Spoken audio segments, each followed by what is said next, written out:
Ngasi numidang wairam phongkhiba pawniko pawse digi maruiba paw khara khangacheraka miyamda khudo tamjige Sinam khul amade thamna popida Kuki terrorist na bom amadi nongmaiga akanba attack chatharakhrei Kuki terrorist ahum gi mathakta siramba yai Kuki terrorist sing ne Impal East ki singa nakna lairiba Sinam khul amade thamna popida bom amadi nongmayawna akanba attack chatharakhrei masa ngakthok saba khul ngakpa sing amade Security force na handuna pung kaya chup na maikay anida khud thoknakhrei thawdo aduda Kuki terrorist ahumgi mathakta asi ana yauramba yai haire thawdo asigi matangda thawdok thofamsingdagi press na phangba pawgi matung inade ngasi ayuk pung 6 lom taba matamda Impal East district ke manungsanna lairiba khundrapam kendragi Sinam khulda Kuki terrorist singna bom amadi nomai kapsinduna landarakhibani haire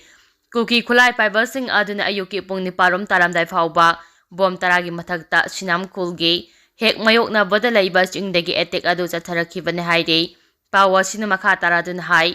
Kuki khulai paiba sing ahanba oina Sinamge Sandan school da lairiba BBF ki camp tamna attack chatharakibaga loinana maikham da lairiba Manipur Rifles ki post su landarakhe maduda khulnga pa khunja sing amade Security kanggu na handuna ayupung nipan khara hemba fawba maikay anida khudthongna ke khudthongna ba aduda ngehak lep raba matung makhata na maikhandagi khara changsilaklaga laiba bicep haina khangnaba mafam aduda maching yamlaba Kuki khulai paiba singna kumtharaklaga attack amu hana tarakpadagi maikay animakta akama mawngda khudthongna ke khudthongna ba aduda Kuki khulai paiba ahumna siraga khara na aso apa nang lambayay haina thajanare Adum oinamak miyoy kaya siiki amadi aso apa nang kibagi habigi paude chapchana khangbangamdre maikay anida khutongna kiba adu nungtilpung ani taramdai phauba sathaki haire amaromda Kuki khulai paiba singna Sinam khulda landarakle habigi pau tapadagi maikay kaya dagi khulnga sing mafam aduda changsinduna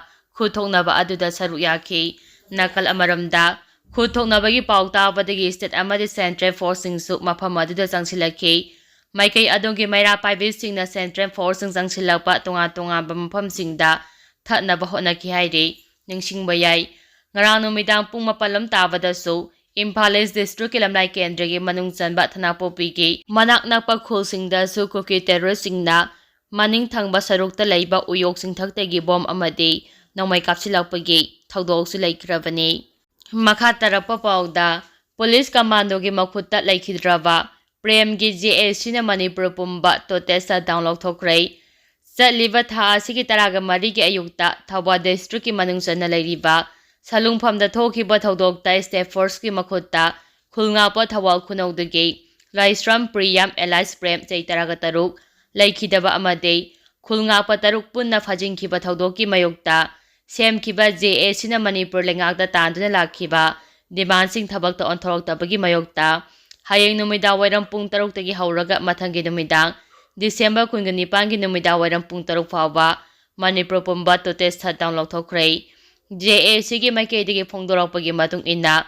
miyam ga lonina changsinga doriba to test down gi khongjang asida essential service mai ising ana layeng daramaga mari leinaba thabak sing amade media de konseloi haide khongjang asida lamdam asida lairiba tunga ba CSO sing club mayra paibi amade lamdam asigi miyamna sogatpiu hairakle lonina fakhiba khulnga pataru condition amata yaudana thadoktriba fawba to te sadangi matam sangdokpagi khongjangsu changsilakani haire panbaya bade haujuk fawba laikhidraba khulnga pa laisram PM Elias Premge asiba haksang imung manungi miyoisingna lauksindana lairibane lonina security force na fajingkhiba khulnga pataru Condition amata yaudana thadoknaba amade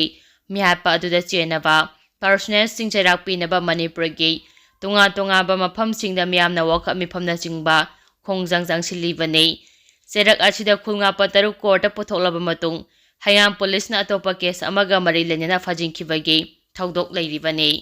makha tarakpoina kangleipa ki meragi pawse digi maru ba paw khara khangasuraga miyamda khudo tamjike army gari sing changsilakpada nupi singna lambi de hepchinduna thingkrei ngasi ayu Impal East district ki kongba maru temple road ta masing yamlaba Indian army ki gari sing changsilakpada maikay adom gi nupi oibi ima sing tholok tuna gari sing changsilakpa yaroi haina thingkrei Nupi oibi imasing lambi mayada pareng sana hipchinduna army gi gari sing adu thatuna thamki. Aduba army gi gari sing adu namduna chananaba honarakpadagi khongjang changsiliba maira paibi singna lambi maya simba thungna hipchinduna laikhibadagi army gari sing adu sangbangamdana laikhi. Loinana masing yamlaba nupi sing makhata na tholaktuna army gi gari sing adu sangbayaroi haiba kholaw kaya lawbada natana gari mamangda phawba hipchinduna laibadagi gari sing adu mamai laiduna hanki hairi. Makha tarakpa pauda Indo Myanmar ngamkhaida kilometer 10 chathok chasin tawba yaragane. Hana Manipur amade Myanmar ga tainaba Indo Myanmar ngamkhaigi sarukta India lengaki Ministry of Home na nakal animakta kilometer 10 chathok chasin tawba yahalamba pre-moment regime FMR lauthokraba matungda kimi 10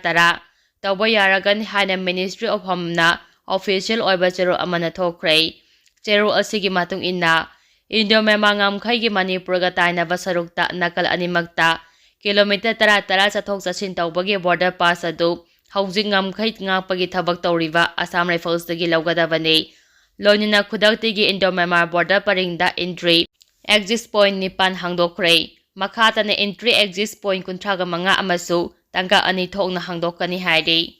Makhat tarakpa pauda Pangaida lairiba Manipur Police Training Center ge semkat sagatliba sing CM na yengsingkre. Training loireba IRB personnel singna irang leitaba mafamda posting thabiyu haina wanom batokpiyu. Chief Minister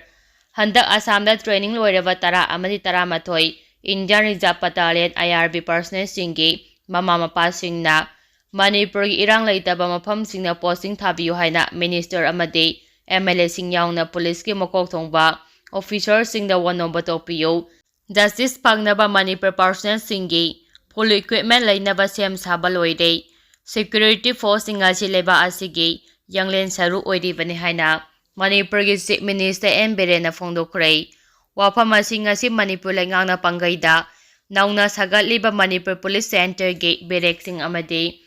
firing range ki phibam hakthengina yingsimba chappa khongchata Chief Minister na Fongdokhibane. Mahangna makhatan hai Assam da handak training loiraba 10 amadi 13 suba IRB personnel khara nauna sariba security barrack amadi fire range asida thambaga loinana atei police station singdasu thamnaba thorang lengang lokhalle. Manipur da tholibe irang asina maram oidana mayumakai laijadraba miyoi singna hauji school college amadi community hall singda sangjapam lawduna lairiba asigi yengduna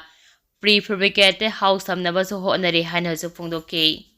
Mahang hai lamdam asida thokliba mob sing matam chana laksimba ngamnanaba police station khudingdagi police personnel yankai khangatlaga akhanana training pinabasu thorang leire. Lamdam asida mob lancing gi thokdoksing sangwang na thokli masi police laksinanaba honabada awaba kaya oire. Khongjang changsiliba singi marakta nungna thajinba Nauri kapsinba amadi nongmai phawba kapsilakpa yawbadagi police personnel kaya aso apanangkiba thawdoksing leikre. Madugi mathakta khongjang changsiliba miyoi singa khara hek muknaruba matamda police personnel sing adugi mayumda attack chathaba amadi kihan khangama kaya yorakpana police singi moral down chatnaba masak ama oire. Masi ko onaba mob control tawgadariba police personnel sing adugi chap chaba masak khangloidaba matam ga sunaba khulai amadi dressing piragani hairi. Ngasigi CM gi khongsa aduda Youth Affairs and Sport ki Minister Govind Das Kothaujam KFNPD ki Minister El Susindro amadi Manipur Police ki makok thongba official singsu saruk yaki. Makha tarakpo na kangla pau digi maru eba pau amaka khangachuraga miyamda khudo tamjike Kuki sing chanapati chatanaba lauthokre. Kuki Student Organization KSO Southern Hills ki Information and Privacy na thokpa jaro amana hairibade haukiba December 13 da Kangpokpidagi Christmas amadi New Year yawba lakpa Maugeta Chanapati District Student Association na Kuki mahairoi singda Maugeta sangbada athingba thamlakiba sigi yenglaga Kuki mahairoi sing yawna Kuki gi mayoi amata Chanapati da chatanaba amadi makhal amatagi thabak thoramgi chathok chasin tawdanaba zero asina Kuki singda advisory thokre. Masi SDSA na kotuna yanaba purak tribu fawba sanagani hairi.